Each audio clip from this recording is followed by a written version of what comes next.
Bonjour à tous, bienvenue dans cette première saison de podcast de l'ICAM, où philosophes, sociologues, psy s'invitent en école d'ingénieur.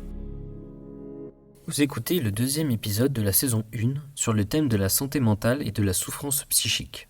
Cette conférence a été menée par le sociologue Alain Ehrenberg. Bonne écoute.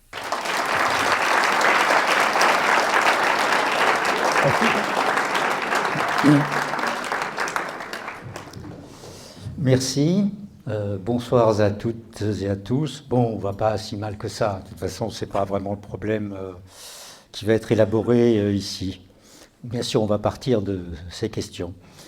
Et on va partir d'un article très ancien qui date de 1908. C'est un article de Sigmund Freud où il discute des rapports entre la civilisation et la maladie nerveuse et il rend responsable la morale sexuelle de cette maladie nerveuse qui, comme il l'écrit, se répand si rapidement dans notre société contemporaine. Et il remarque que les patients qui succombent à cette maladie nerveuse, à la névrose donc, viennent souvent de familles aux origines modestes et ces personnes se sont élevées dans l'échelle sociale. Et il écrit cela, je cite, cela rend le médecin pensif quand il entend dans son cabinet « Nous voulions être quelque chose de mieux que nous ne le pouvions de par notre provenance ». Fin de citation. Et Freud mettait en lumière un malaise individuel noué à des idéaux sociaux de mobilité et d'accomplissement de soi qui commençaient à apparaître dans une société qui était encore une société de grande distance entre les classes sociales, encore inspirée par le passé d'une société d'ordre. Et celui qui montait dans la hiérarchie sociale à l'époque était souvent considéré comme un parvenu, mot qui a totalement disparu du vocabulaire. Alors, pourtant, il ne s'appesantit guère sur ce point qui m'apparaît tout à fait essentiel pour le sociologue, essentiel entre ce que l'aspiration à être quelque chose de mieux ou de différent de sa provenance, c'est généraliser, démocratiser et généraliser à partir, en Europe, c'est en gros à partir des années 60, aux États-Unis peut-être un petit peu plus tôt. Donc ce malaise a donc un ressort collectif qui tienne à nos manières de penser et d'agir en société, ce qu'Émile Durkheim, donc le fondateur de la sociologie française en tous les cas, 1856-1917, appelait des représentations collectives. J'explique ce que ça veut dire, c'est-à-dire un entremêlement d'idées, donc c'est l'aspect cognitif, de valeurs, c'est l'aspect désirable, et de normes, donc c'est l'aspect contrainte morale qui gouverne justement ces manières de penser et d'agir en société. Et une société, de ce point de vue, est faite de l'idée commune qu'elle se fait d'elle-même. Il appelle ça aussi des idéaux sociaux dont j'emploierai l'un ou l'autre. Alors, ce malaise collectif et individuel s'exprime aujourd'hui à travers les problèmes regroupés par le qualificatif santé mentale et celui de souffrance psychique qui lui est intimement lié. Alors, quel genre de phénomène social ou sociologique est la santé mentale ? Donc, je vais répondre plutôt à cette question en vous proposant une perspective socio-historique donc sur les problèmes, mais aussi les aspirations regroupées par cette expression et sur leur signification sociale dans nos sociétés d'individualisme de masse. C'est-à-dire ce qu'ils disent de nous en tant que société, c'est-à-dire en tant qu'association humaine. Alors, certes, la santé mentale est devenue une question de santé publique majeure, comme on le répète incessamment. Elle fait l'objet de multiples travaux de sociologie de la santé qui ont tout à fait leur utilité, mais contrairement au cancer, par exemple, ce n'est pas seulement un enjeu de santé publique, selon moi, donc relevant d'une sociologie de la santé et de la maladie, elle est également un langage concernant nos relations sociales qui a pris une grande importance dans nos sociétés. Alors, langage concernant nos relations sociales, permettant d'exprimer un certain nombre de tensions morales et d'agir sur elles. C'est ce que je vais préciser dans la suite de cet exposé. D'abord, un tout petit exemple. Un psychiatre qui s'appelait Jean Furtos raconte qu'en 1991, une infirmière vient le voir et lui dit « Docteur, aidez-moi à comprendre, les gens ne souffrent plus comme avant. Les gens ne souffrent plus comme avant. » Quelques années plus tard, en 1998, un psychiatre psychanalyste qui s'appelle Christophe Dejour publie « Souffrance en France » et une psychologue, Marie-France Irigoyen, publie « Le harcèlement moral ». Il lance le sujet de la souffrance au travail. Plus généralement, depuis plus d'une trentaine d'années, les professionnels de santé mentale, psychiatres, psychologues, travailleurs sociaux, etc., soulignent à la fois la présence de nouvelles souffrances de type psychique et une généralisation de ce type de souffrance dans la société. Donc, et ça se passe en gros, cette ascension se passe au cours des années 90 et on voit en même temps apparaître la notion de souffrance sociale et toute une psychiatrie de la précarité sociale. Donc on pourrait donner encore un certain nombre d'éléments. Je veux juste citer un psychanalyste qui écrit à peu près vers 2000 « Ce qui était invisible auparavant, car caché à l'hôpital psychiatrique, dans les cabinets des psychanalystes, dans le secret des familles, devient un véritable phénomène de société dont on commence à mesurer l'ampleur. » Fin de citation. La psychiatrie n'était pas considérée comme un phénomène de société. Et la raison première, c'est que la psychiatrie concernait seulement certaines personnes, alors que la santé mentale concerne tout le monde.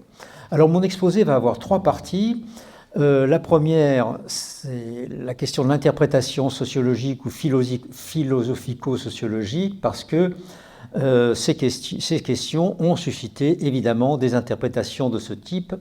J'appelle cette première partie approche normative ou descriptive.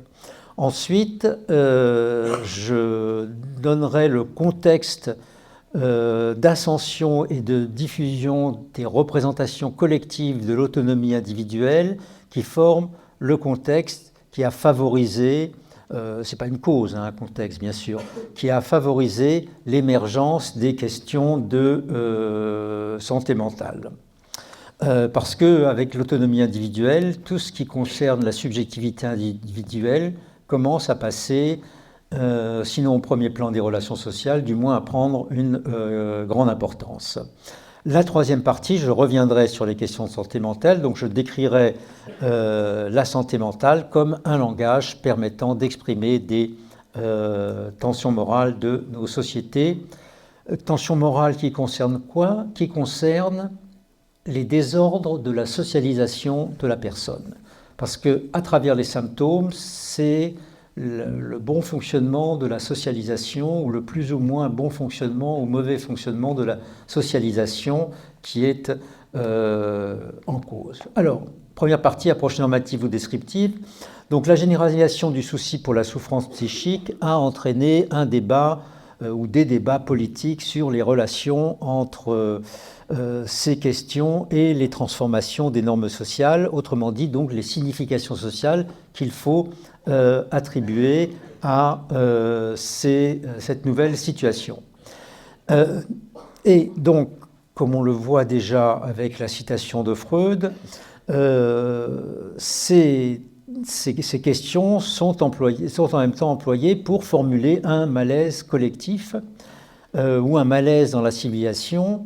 On parle de quoi? On parle de déclin du lien social, de fragilisation aussi de ces mêmes liens sociaux, de crise de la solidarité collective, de précarisation de l'existence, de privatisation de la vie. Disons que le thème qui guide un peu ces approches, c'est le thème de la privatisation de la vie, de la chute de l'homme, de la chute de l'homme public, pardon. Et ce débat se présente sous le label de pathologie sociale. Alors, ce débat a connu deux vagues. La première vague, on peut l'appeler la vague de l'émancipation collective des années 60, mais surtout 70, et puis ça se poursuit ensuite, avec les pathologies avec ce que les psychanalystes ont appelé des pathologies narcissiques, qui ont servi de point d'appui à des interprétations sur le cours de notre société. Et la deuxième vague, c'est celle des transformations du capitalisme, et là, c'est le néolibéralisme qui fait figure d'accusé. Alors commençons par la première vague. À partir des années 70, elle se développe en s'appuyant sur une observation de plus ou plus courante des psychanalystes, suggérant que l'on avait beaucoup moins affaire à des névroses classiques, celles dont Freud parlait essentiellement, c'est-à-dire des névroses qui mettent en cause un conflit entre le surmoi, qui est la voix de la société, et qui est considéré comme interdicteur, et le moi. Donc, des pathologies qu'on peut appeler des pathologies de l'interdit et de la culpabilité. Donc, celles-ci seraient de moins en moins courantes et se verraient substituer des pathologies qu'ils ont appelées narcissiques, et là, qui met en cause les rapports non pas entre le moi et le surmoi s'affaiblit, mais le moi est l'idéal du moi. Alors l'idéal du moi est une instance qui invite pour Freud à l'action, et c'est en même temps l'image de ce que l'on voudrait être. Donc ce n'est pas tout à fait la même question que celle des névroses classiques. Et avec le narcissisme, par exemple, je vous cite un extrait d'une revue de psychanalyse consacrée au cas difficile en psychanalyse. En 1990, cet avant-propos, l'argument écrit la chose suivante: la psychanalyse semble évoluer vers une théorisation de l'insécurité plus que de l'interdit. Effectivement, les psychanalystes notent que ces patients sont affectés d'une insécurité intérieure continue. Mais c'est plus large que la psychanalyse. Par exemple, un psychiatre qui s'appelle Christian Vasseur, qui à l'époque est donc président de l'association française de psychiatrie, dans un rapport qui est préparatoire aux États généraux de la psychiatrie qui se déroule en 2003, écrit la chose suivante: le fil rouge de ce rapport et de ce complément est de souligner ce qui participe à la déliaison, à l'effritement du lien, à sa dévitalisation par insuffisance de repères, d'identité, de structure, de nomination. Fin de citation. Donc la question des liens ne se posait pas dans les névroses classiques, pas plus que les questions d'identité. Donc il y a là ce qu'on peut appeler, à travers ces déplacements, un net changement de l'orientation émotive de la société. Le qualificatif d'orientation émotive n'est pas de moi, il est de l'historien italien Carlo Ginzburg, et c'est à propos des transformations de la figuration pendant le Quattrocento. Mais je pense que c'est un qualificatif tout à fait utile. Alors, à partir de là, on a toute une philosophie, une sociologie que j'appellerais normative, au sens où elle met en accusation les normes sociales, plutôt les nouvelles normativités de la vie sociale, en s'appuyant sur l'observation des psychanalyses, et elle défend l'idée que l'homme public décline au profit de l'homme privé, et en conséquence, la société se trouve envahie par le moi des individus et les liens sociaux perdent de leur force. Alors, à partir de cette classe de pathologie, un historien qui s'appelait Christopher Lasch publie un ouvrage en 1979 qui s'appelle « La culture du narcissisme ». En fait, il y a une multitude d'essais pendant ces années-là, mais celui-là va rencontrer un succès absolument phénoménal, d'abord aux États-Unis, puis il est traduit en français et dans d'autres langues. Il est traduit, je crois, en 1979 en français. Il connaît un tel succès aux États-Unis qu'il est invité à la Maison-Blanche par le président de l'époque, Jimmy Carter. Alors, depuis lors, la candidature du narcissisme disons, son élection à un concept sociologique s'est diffusée, s'est répandue et finalement a été acceptée par pas mal de gens, laissant entendre au fond que les névroses classiques qu'on appelait oedipiennes ont laissé la place à ces névroses narcissiques. Le surmoi s'affaiblissant, l'homme devient sans gravité. L'homme sans gravité, c'est le titre d'un essai du psychanalyste Charles Melman qui date de 2002. Alors, la formule résume un peu l'idée générale. En France, je pense, le principal le philosophe qui s'est fait le défenseur de cette question est le philosophe Marcel Gauchet, qui est un important philosophe français. Par exemple, il écrit en 98 qu'on a affaire, avec ces pathologies, à un individualisme, je le cite, de déliaison ou de désengagement qui donne lieu à des pathologies du vide intérieur. Et en gros, la démonstration se ramène, le fondement de la démonstration se ramène à une proposition, à savoir que les personnalités d'aujourd'hui sont plus désorganisées qu'hier en raison d'une accélération de la dynamique d'individualisation qui n'est plus tempérée par la coercition sociale qui tenait les individus et le conflit psychique qu'on commence à regretter qui les structurait. Et il écrit que le verrou de l'obligation sociale à sauter, je le cite, « L'individu contemporain aurait en propre d'être le premier individu à vivre en ignorant qu'il vit en société. » Alors dans ce raisonnement, il y a deux points de confusion majeurs. Le premier, c'est entre individu et individualisme, et le second est sur la notion d'obligation sociale qui est vue comme une sorte de coercition. Et je vais revenir sur ces deux points parce que c'est important pour comprendre ce qui se passe avec ces questions. Mais bon, en tout cas, vous avez compris que les psychanalystes ont tendance à penser qu'ils ont moins affaire à une clinique de l'interdit et de la culpabilité, mais plutôt à une clinique de l'idéal et de l'insécurité intérieure. Au fond, si à travers les névroses classiques, il s'agissait de libérer l'individu des contraintes qui l'empêchaient d'être lui-même, là, il s'agirait de le soutenir avec les pathologies narcissiques, de le soustraire aux séductions morbides qui le contraignent à devenir lui-même. Donc, de l'empêchement à devenir soi à l'obligation de le devenir, ce déplacement aurait donc entraîné une nouvelle subjectivité. Alors, bien entendu, il n'y a absolument aucune raison de contester les observations cliniques des psychanalystes. En revanche, il y en a de le faire concernant l'interprétation sociologique avancée, notamment par les deux confusions que je viens de citer. Donc ça impliquera aussi de clarifier ce dont on parle quand on parle de liens sociaux ou de relations sociales. Mais avant, je veux indiquer rapidement en quoi consiste la deuxième phase. À partir des années 80 et 1990, ce sont surtout les transformations du capitalisme et de l'organisation du travail, autrement dit le néolibéralisme qui est en cause. Ainsi, pour le principal représentant de cette critique, je pense ou l'un des principaux, c'est le philosophe allemand Axel Honneth, H-O-2-N-E-T-H, qui est l'héritier de l'école de Francfort. Il a la chaire de philosophie que tenait Habermas auparavant. Pour lui, le néolibéralisme est responsable de ce qu'il appelle les maladies de la société. C'est un titre d'un de ses articles en français. Pourquoi il est responsable ? Parce qu'il réduit le sujet humain à des choses en exploitant ses émotions.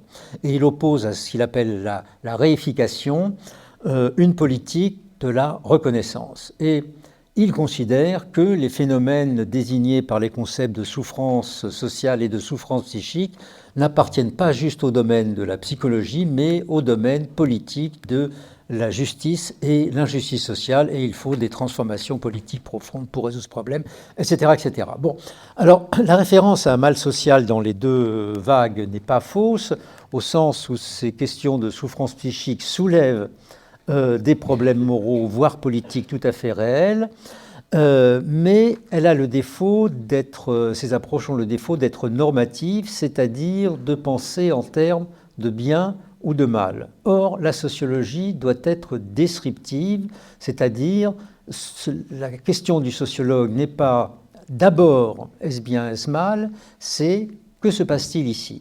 Que se passe-t-il ici ? C'est ça que nous devons décrire. Alors, je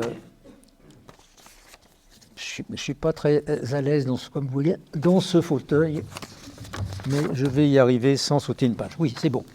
Alors, avant de passer au contexte d'ascension des représentations collectives de l'autonomie, il faut que je vous fasse une petite dose de philosophie ou d'épistémologie, à savoir que je disais que les approches normatives reposent sur une confusion entre individu et individualisme, ce qui avait déjà été souligné par Durkheim à la fin du XIXe siècle, ce qui conduit à une erreur ou à une illusion très répandue qui consiste à opposer l'individu au collectif ou au social, le collectif social étant la même chose. Et la confusion consiste en ceci, qu'on prononce le mot individualiste comme s'il s'agissait de quelque chose d'individuel, alors qu'il s'agit de quelque chose de commun, de collectif, de social. C'est un esprit commun, c'est-à-dire c'est un idéal social et même pourrait-on dire peut-être le principal idéal social de la société moderne. Durkheim souligne ça dans un article de circonstance en 1898 qui s'intitule « Les intellectuels et l'affaire Dreyfus » parce que les intellectuels soutenant Dreyfus avaient été accusés par la droite ou l'extrême droite de détruire la société parce qu'ils étaient individualistes. Alors, il écrit que l'individualisme, c'est pas du tout l'égoïsme ou l'utilitarisme, ce n'est pas la glorification de moi, du moi, mais, je le cite, de l'individu en général. Il a pour ressort non l'égoïsme, mais la sympathie. Aujourd'hui, il aurait écrit l'empathie, mais le mot n'existait pas à l'époque. Or, on ne peut avoir de disposition à la sympathie pour n'importe quel être humain, n'importe quel autrui, que si on le considère comme un égal, comme un semblable. Et donc, la société individualiste est d'institution sociale, comme l'écrit Durkheim, parce qu'elle repose sur les idéaux de liberté et d'égalité, sans lesquels on ne peut avoir de disposition à la sympathie pour autrui. Il n'y a pas de disposition à la sympathie pour autrui dans une société d'ordre organisée par, disons, des statuts de naissance. Donc, ce qu'on peut dire, c'est que toutes les sociétés font place à l'individuel, y compris la société de caste traditionnelle hindoue ou la société du lignage de l'Afrique subsaharienne, mais seule notre société est individualiste parce que l'individu y est une valeur, l'individu y est normatif. Et c'est ça le point principal, c'est l'esprit commun de nos sociétés. Alors, sur cette question de la crise des liens sociaux, de l'affaiblissement des liens sociaux, en fait, l'interdépendance entre les individus ne disparaît pas, simplement par rapport aux sociétés hiérarchiques où l'interdépendance se voyait dans la hiérarchie statutaire. Ici, l'interdépendance des individus est subordonnée à leur indépendance, donc à l'idée de liberté et d'égalité. De là, le sentiment que l'obligation sociale peut disparaître. Et, dernière citation de Durkheim, il dit en 1906, c'est une conférence pour la Société de philosophie, je cite Durkheim, « Le sentiment de l'obligation varie sans cesse. Et même si l'on perd de vue cette variabilité, on peut croire par moments qu'il disparaît simplement parce qu'il se modifie. C'est ce qui arrive aujourd'hui dans la société française. » Fin de citation. Donc on voit que le thème est récurrent dans nos sociétés. Alors ça m'amène à dire que l'idée que la société fait souffrir est une idée sociale, et donc elle a une valeur, elle a été à analyser en tant que telle, mais ce n'est pas une idée sociologique. Donc, s'il faut relativiser ces formules pour comprendre ce qui se passe avec la santé mentale, la souffrance psychique, etc., dans nos sociétés individualistes de Marx, ces formules suggèrent qu'elles nous disent donc quelque chose de nous-mêmes en tant qu'association humaine. Mais la question qui se pose, c'est quoi? Et la deuxième question qui vient derrière, c'est comment? Que nous disent-elles et comment nous le disent-elles? Alors, c'est ce que je vais préciser tout de suite.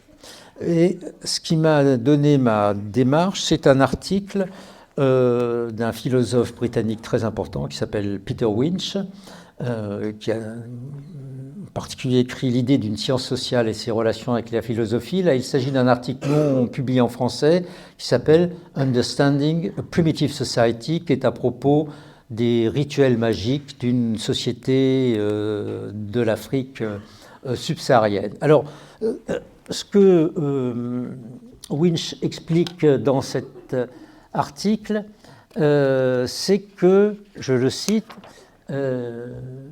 les rituels magiques de ces sociétés, donc je cite, expriment une attitude à l'égard des contingences. C'est ça le point important, une attitude à l'égard des contingences. Ces rites, ajoute-t-il, soulignent l'importance de certaines caractéristiques fondamentales de leur vie. Nous avons, donc avec ces rites, un drame du ressentiment, du mal, de la vengeance, de l'expiation, dans lesquels il y a des moyens de traiter symboliquement les infortunes, contingence et infortune, ce sont les deux mots principaux, et leurs effets perturbateurs sur les relations de l'homme avec ses semblables. Fin de citation. Et ces contingences existent bien entendu dans toute société, et chez nous, elles se manifestent aussi, pour reprendre les mots de Winch, comme des signes, des expressions comprises, donc bref, comme le dit Winch, un langage. Et c'est un langage qui fait autorité. Et donc, mon angle d'attaque, ou mon hypothèse, ou ma ligne directrice, consiste à aborder la santé mentale comme un langage ou un jeu de langage permettant d'exprimer des tensions morales de nos sociétés et d'agir sur elles par des pratiques multiples, essentiellement de type psychothérapeutique, comme les pratiques inspirées de la psychanalyse, ou de type comportementalo-cognitiviste ou cognitif, comme celles inspirées par les neurosciences cognitives. Donc, un langage permettant d'exprimer et d'agir. Et ça relève d'une attitude concernant les contingences dans nos relations sociales, dans une société devenue entièrement imprégnée par les représentations collectives de l'autonomie individuelle. Donc ça m'amène à ma deuxième partie, avant de préciser les choses sur la santé mentale elle-même. Donc l'ascension des représentations collectives ou des idéaux sociaux de l'autonomie individuelle. Alors disons que la question de départ, c'est en quoi consiste l'esprit social d'une société qui a fait de l'autonomie individuelle sa valeur cardinale. C'est ce que je vais essayer de clarifier rapidement. Alors il faut suivre le fil des représentations collectives, des idéaux sociaux.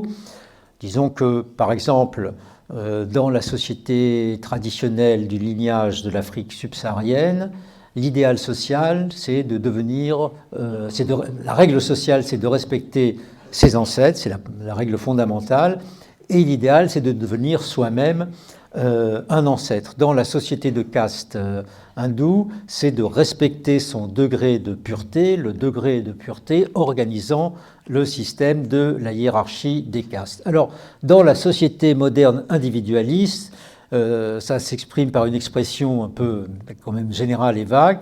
L'idéal, c'est de devenir quelqu'un par soi-même, hein, d'être autre chose que sa provenance. Et cette question de devenir soi-même, justement, a récemment changé dans nos sociétés.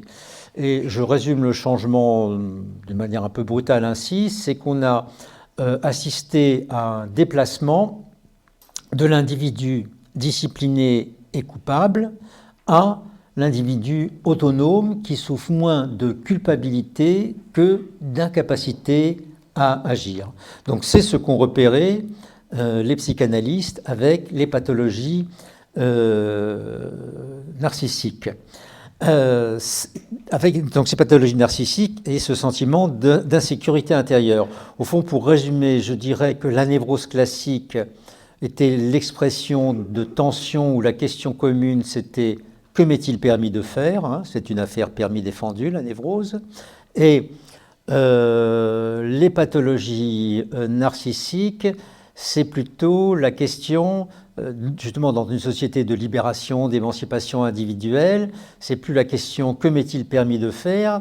qui s'exprime, mais la question « que suis-je capable de faire ?» Que suis-je capable d'atteindre?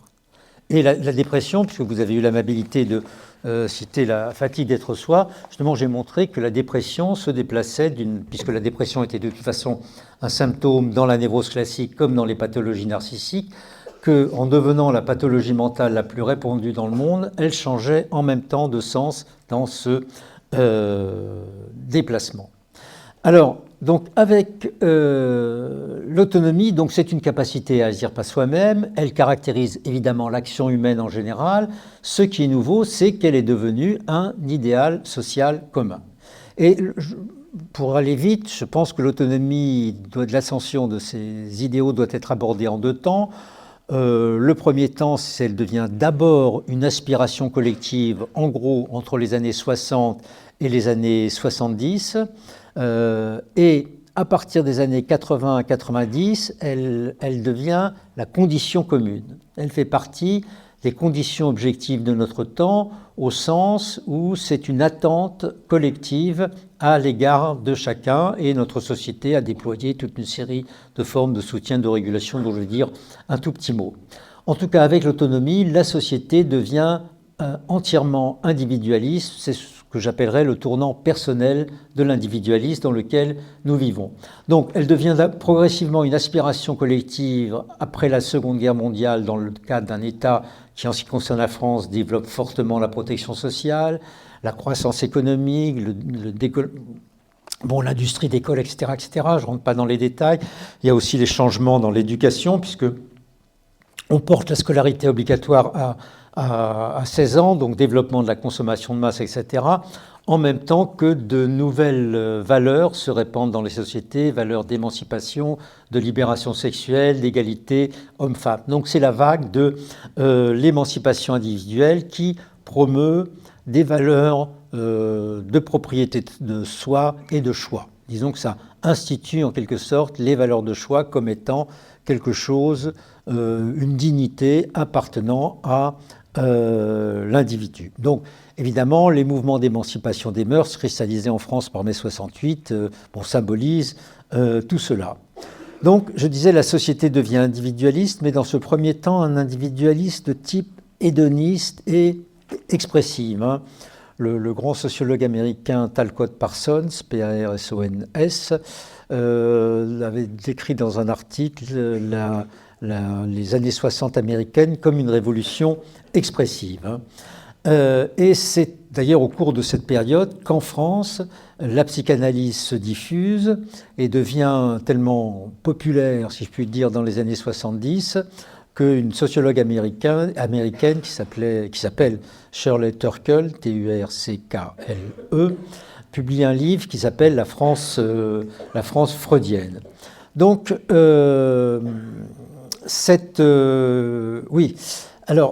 pendant cette période aussi des années 70, se développent de multiples psychothérapies, plus simplement pour prendre en charge des pathologies, mais des thérapies de croissance pour mieux se réaliser dans la vie. Le sociologue Robert Castel avait appelé ces pratiques dans un livre intitulé La gestion des risques, qui paraît en 1981 et qui veut tirer un bilan des années 70.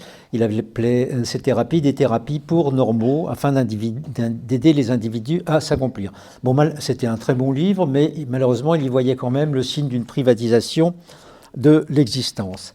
Et de ce point de vue, justement, je pense qu'il faut suivre une autre interprétation sociologique qui va dans le sens de ce que j'ai dit tout à l'heure, ou plutôt je me place dans le sens d'un grand sociologue qui s'appelait Norbert Elias et qui parle dans un article de 1969 d'un relâchement contrôlé des contrôles. Un relâchement contrôlé des contrôles, et qui résulte de quoi ? Qui résulte justement de toute cette dynamique dont j'ai parlé, qui est en même temps une dynamique de réduction des distances sociales, par rapport à l'époque où Freud écrivait son article de 1908, et donc un processus qu'on appelle d'horizontalisation, où les relations sociales commencent à devenir plus informelles. C'est une sorte d'informalisation des relations. Alors, ce relâchement contrôlé des émotions se montre par des nouvelles formes de régulation qui ne sont plus disciplinaires ou apparaissant comme coercitives.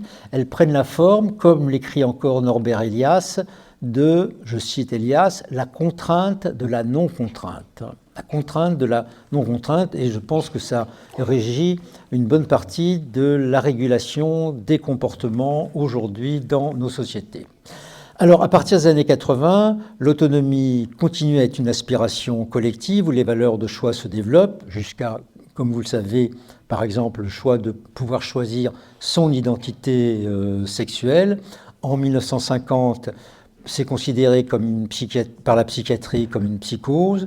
En 2007-2008, c'est devenu un droit de l'être humain pour la Cour européenne de justice. Donc là, il y a évidemment un changement considérable de l'orientation émotive dans notre société.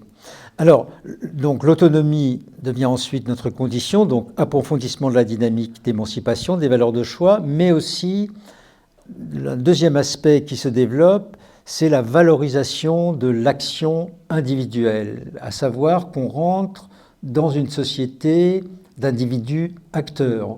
Il s'agit, ou l'attente collective à l'égard de chacun est de devenir l'acteur de sa condition, qu'il s'agisse de sa carrière professionnelle ou de sa pathologie.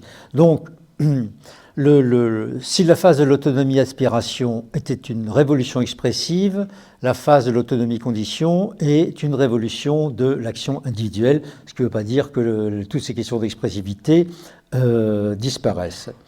Alors, donc, ça veut dire aussi qu'aujourd'hui, l'autonomie est devenue normatif, elle est devenue un impératif, et dans ces déplacements, la capacité à s'affirmer dans la vie sociale de manière appropriée, ça devient un élément tout à fait central de la socialisation, et cela à tous les niveaux de la hiérarchie sociale. Je prends en un mot les transformations de l'organisation du travail dans le monde de l'entreprise, dans le contexte de la mondialisation, c'est-à-dire le passage du travail divisé de l'organisation fordienne-taylorienne à l'organisation flexible, etc., etc. Dans l'organisation fordienne-taylorienne, la question est de coordonner l'action à partir d'un centre organisateur, le directeur du personnel, l'ingénieur, bon, peu importe. Et les caractéristiques requises sont des qualités essentiellement d'exécution. Donc on a affaire, comme on le sait, à une discipline de type mécanique. Dans le travail flexible, le problème est de faire en sorte que les gens coopèrent, ce qui n'est évidemment pas tout à fait la même chose. Et les qualités requises sont évidemment différentes. C'est des capacités à mobiliser les connaissances, à réagir à l'incertain, à engager des négociations, etc. Il y a un sociologue hollandais qui a très bien résumé le changement de régime de ces formes d'organisation, qui s'appelle Abraham, A-B-R-A-M, 2, plus loin Swan, S-W-A-N, qui dans un livre qui est paru en 1990, qui s'appelle The Management of Normality, non traduit en français, dit qu'on est passé d'un commandement par les ordres, command by orders, à le commandement par la négociation, command by negotiation. Donc l'autonomie ne signifie pas simplement indépendance, choix, etc. C'est un apprentissage de la coopération. Et donc, ce qu'on peut voir, c'est tout un langage de l'autonomie. Il faudrait donner des détails, je vais en donner un tout petit peu dans la partie suivante. Le langage de l'autonomie est constitué par un vocabulaire de la capacité, de la compétence, de la responsabilité, ou des notions nouvelles comme celles de projet et d'accompagnement, parcours, se sont instituées dans les pratiques. Je vais donc en dire un mot. Et ce vocabulaire ou ces opérateurs visent le pouvoir d'agir, l'empowerment.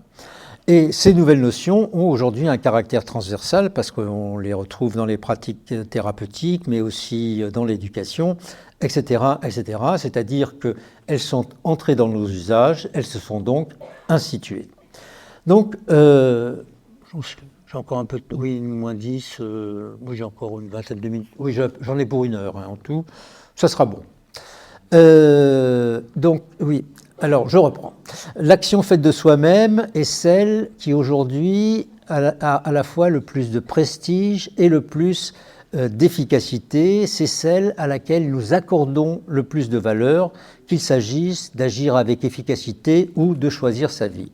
Donc je disais que nous sommes rentrés dans une société d'individus acteurs du pouvoir d'agir et évidemment ce changement de régime de l'autonomie modifie les relations entre l'agent et l'action par rapport au moment, disons, disciplinaire, à savoir que cela accroît la responsabilité de l'agent sur sa propre action. Donc la conséquence, c'est que tout ce qui regarde le comportement individuel ou la subjectivité individuelle, autrement dit, la personnalité, c'est devenu une préoccupation sociale majeure et pas simplement, évidemment, un problème de santé mentale personnelle. Et les relations entre capacité à agir de soi-même, responsabilité et je dirais autocontrôle émotionnel ou pulsionnel sont des relations clés de la vie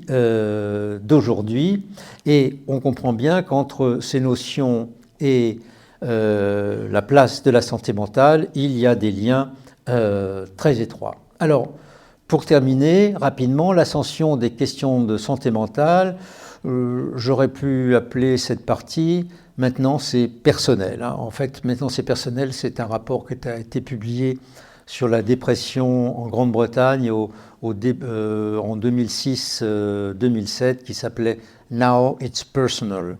Et ce rapport voulait montrer que le plus grand problème social en Grande-Bretagne n'était pas la pauvreté, mais le problème de santé mentale et notamment la dépression. Alors, automotivation, autocontrôle, autodiscipline, autorégulation, on voit bien qu'il y a des relations entre la préoccupation pour les questions de santé mentale et ces notions. Mais avant de poursuivre, il faut que j'explique pourquoi la santé mentale, donc la question du mental dans la santé. Alors, la spécificité de la santé mentale dans la morbidité humaine, c'est que ces problèmes affectent les idées, par exemple délire, hallucination dans la psychose, dans la schizophrénie, ou un pessimisme foncier dans la dépression. Elles affectent aussi les émotions, l'angoisse, ainsi que les sentiments moraux. Ces pathologies sont faites de honte et de culpabilité. Et pour reprendre la vieille expression du psychiatre Henriet, EY, qui la formule vers 1970, les pathologies mentales sont des pathologies de la liberté en ce qu'elles invalident la socialisation des individus qui en sont affectés. Et donc, dans ce domaine, la santé et la socialité de l'être humain sont nouées de manière intime. Et donc, je pense que ce que nous, les modernes, appelons pathologie mentale, doivent être considérés comme des troubles fonctionnels, en quelque sorte, de la socialité et que l'appellation désigne des désordres de la socialisation. Donc, ce sont des troubles de la personne en tant que personne. Bien sûr, le cancer peut, si quelqu'un est infecté d'un cancer, ça peut évidemment parfaitement affecter sa socialisation, ça affecte la personne en tant que personne aussi, mais ce n'est pas du tout au centre du diagnostic, c'est une conséquence de la pathologie. Alors que ce désordre est au centre du diagnostic de pathologie mentale. Par exemple, pensez à un trouble qui, paraît-il, est très préoccupant aujourd'hui chez les adolescents, les troubles de la conduite, particulièrement le trouble d'opposition, conduite agressive, etc., ça perturbe la relation sociale, évidemment, ou l'hyperactivité qui perturbe les capacités d'apprentissage de l'enfant. Bon. Et puis, il n'y a pas que l'aspect pathologique, il y a ce qu'on appelle la santé mentale positive qui vise le bien-être, qui est soutenue depuis longtemps par l'Organisation mondiale de la santé, mais quand c'est défini par l'Organisation mondiale de la santé, on voit bien que le bien-être n'est pas une fin en elle-même pour les individus, mais ça apparaît très clairement dans les recommandations comme une ressource pour se confronter aux aléas de l'existence.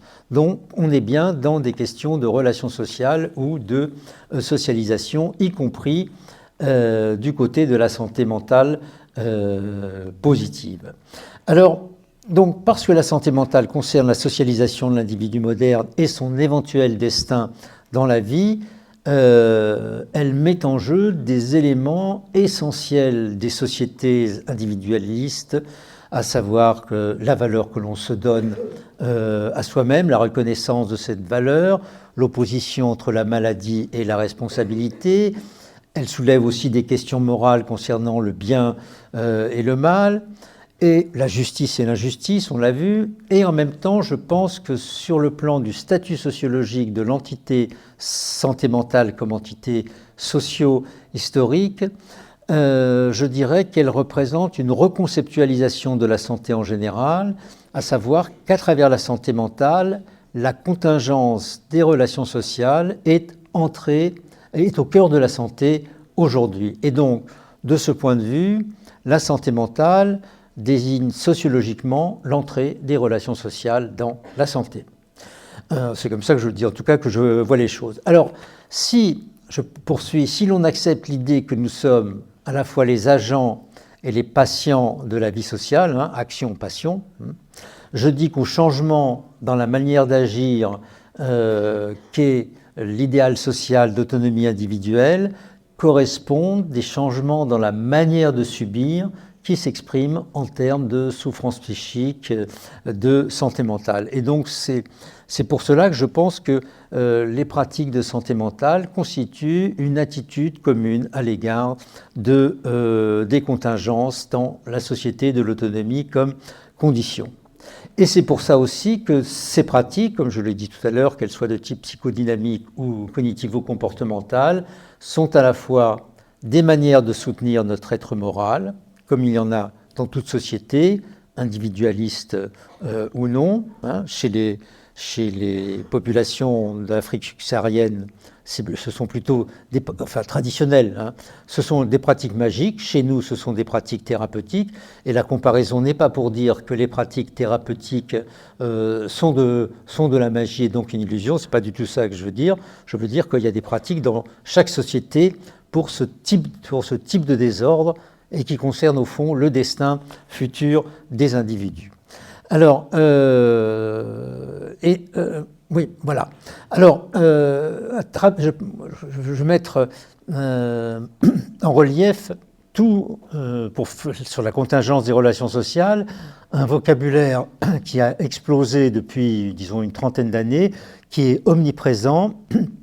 C'est le vocabulaire ou le concept de compétence psychosociale, ou émotionnel, ou de savoir-être. Vous savez, il y a toute une série d'adjectifs qui accompagnent ce concept et qui apparaît de plus en plus comme la condition de la bonne socialisation, y compris à l'école, on en parle de plus en plus. Donc les compétences, c'est le psychosocial, c'est l'estime de soi, la capacité à être empathique, etc., etc. Donc ce sont des attitudes essentiellement, et la nécessité donc de développer ces compétences psychosociales dès le plus jeune âge, dès la maternelle, est recommandée de façon répétitive, notamment par la haute autorité de santé. Donc, en fait, l'enjeu de ces déplacements, c'est de passer d'une approche en termes déficitaires, de déficit à compenser, et d'inadaptation, à une approche qui va plutôt jouer sur les forces et les atouts de l'individu, sur son potentiel. Bon, potentiel, autre mot-clé. Au lieu de mettre l'accent donc, sur les déficiences à compenser de la personne, on met l'accent, il convient plutôt de mettre en place un accompagnement qui va jouer sur son potentiel donc positif, lui permettant de développer ses capacités à surmonter ces différents problèmes. Bon, j'appelle ça l'idéal du potentiel caché, qui est un idéal extrêmement puissant et ordinaire aujourd'hui, et comme on le voit tant dans l'action publique que dans la thérapie, notamment c'est spectaculaire dans les thérapies cognitivo-comportementales, il y a un net changement dans la conception de la régulation des questions sociales. Je donne juste un tout petit exemple sur la scène de l'école et de l'éducation, un rapport qui est sorti en 2016, qui s'appelle Bien-être et santé des jeunes, qui a été écrit par une professeure de pédopsychiatrie et un inspecteur général de l'éducation nationale, souligne qu'il y a eu une loi de refondation de l'école en 2013 et que cette loi, je cite, a mis l'accent sur la nécessité de faire évoluer en profondeur la prise en compte par l'école des difficultés psychologiques rencontrées par les jeunes. Fin de citation, et on souligne qu'il faut faire attention au climat scolaire, qu'il faut développer l'écoute, etc., etc.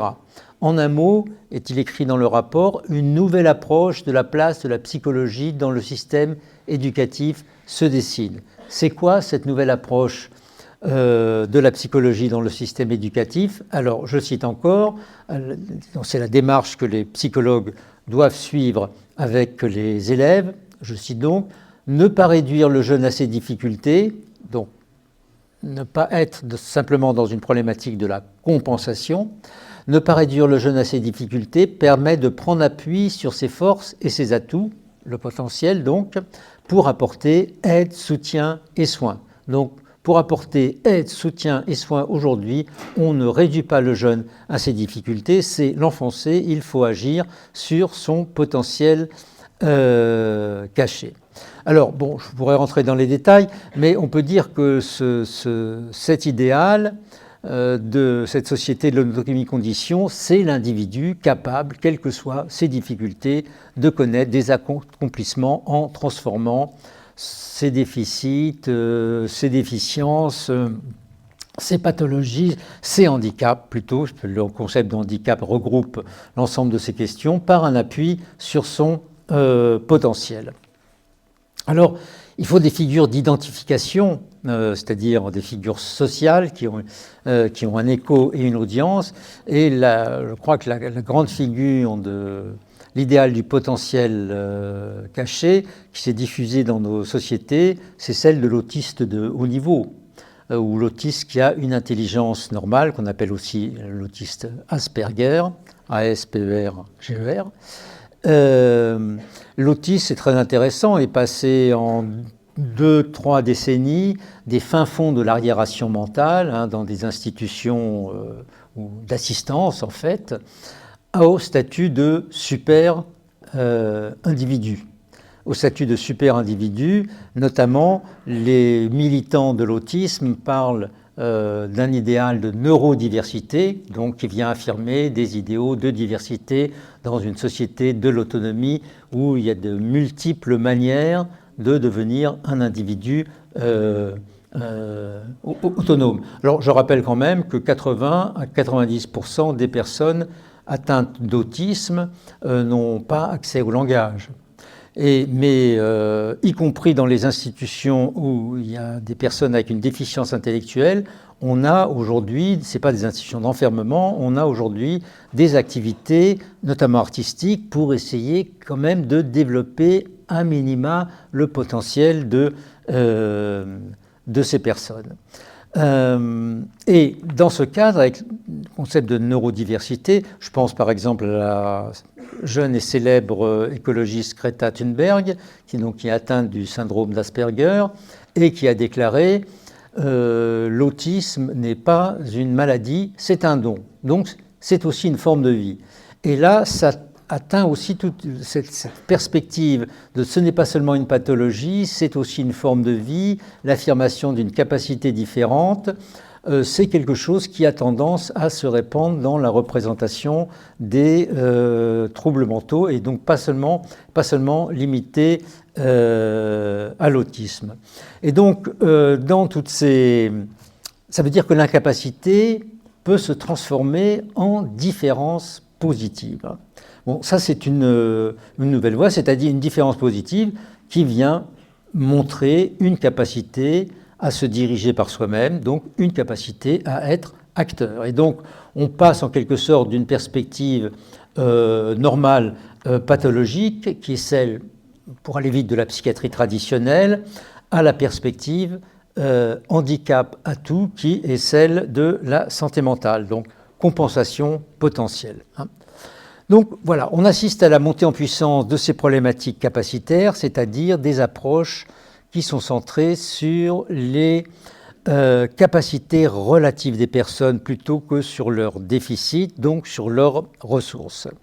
Alors, il y a toute une série de concepts qui se sont développés, qui ont même fait l'objet de législation.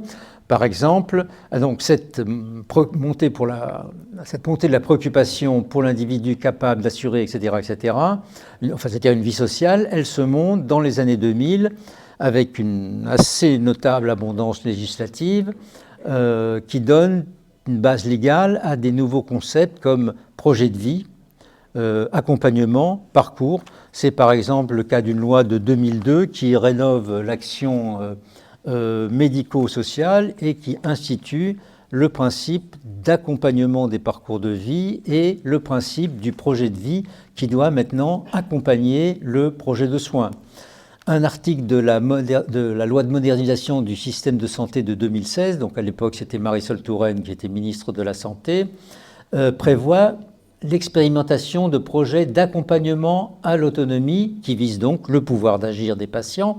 Et dans le rapport préparatoire à cet article, il est précisé, je cite le rapport, « Il s'agit pour la première fois en France de reconnaître les valeurs et les principes de l'empowerment pour leur faire une place dans le système de santé français, dans une évolution qui voit chacun vouloir mieux maîtriser sa vie, même quand elle est affectée par une vulnérabilité en santé. » Fin de citation.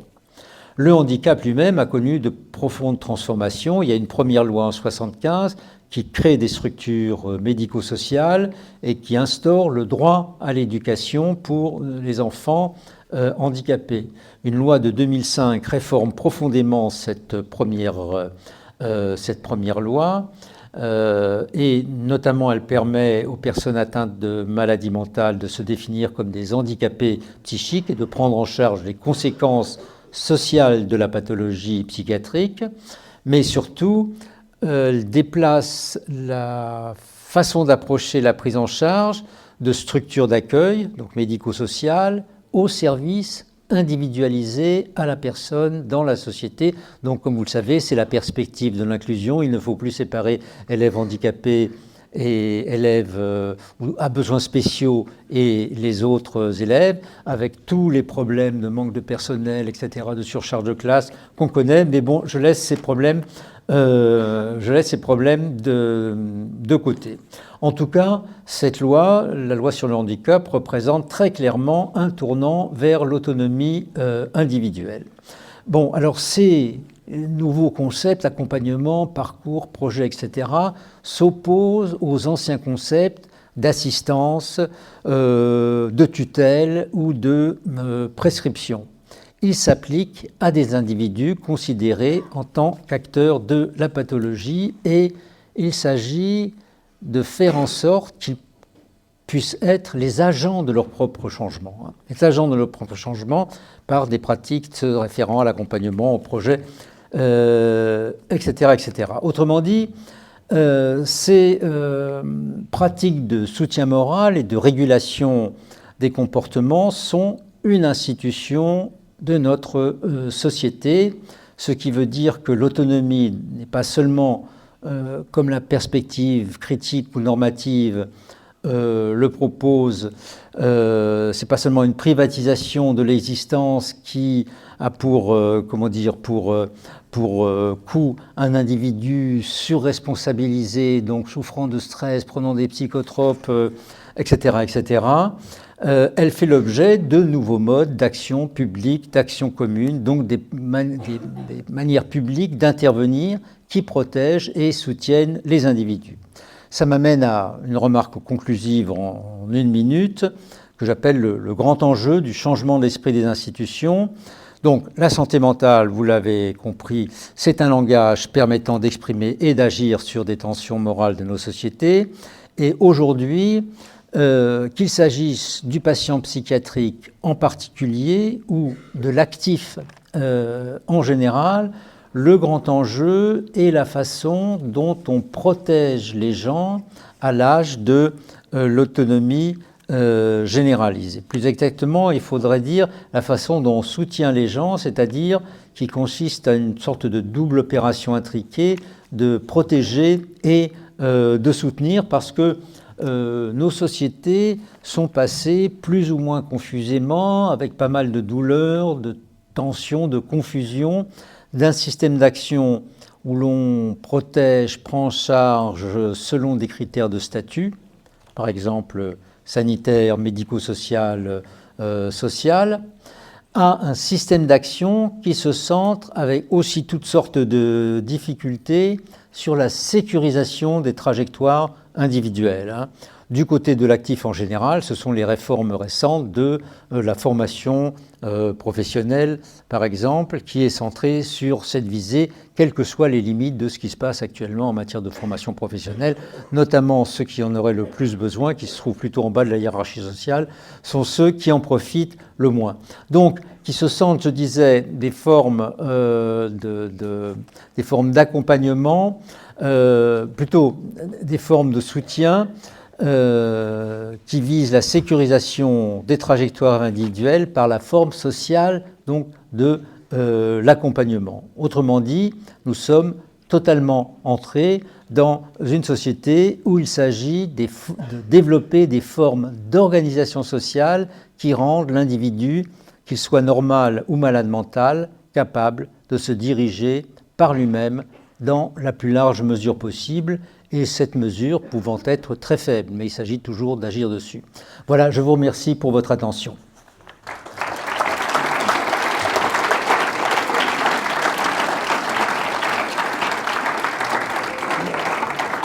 Merci, Monsieur Lénard, pour ce riche exposé.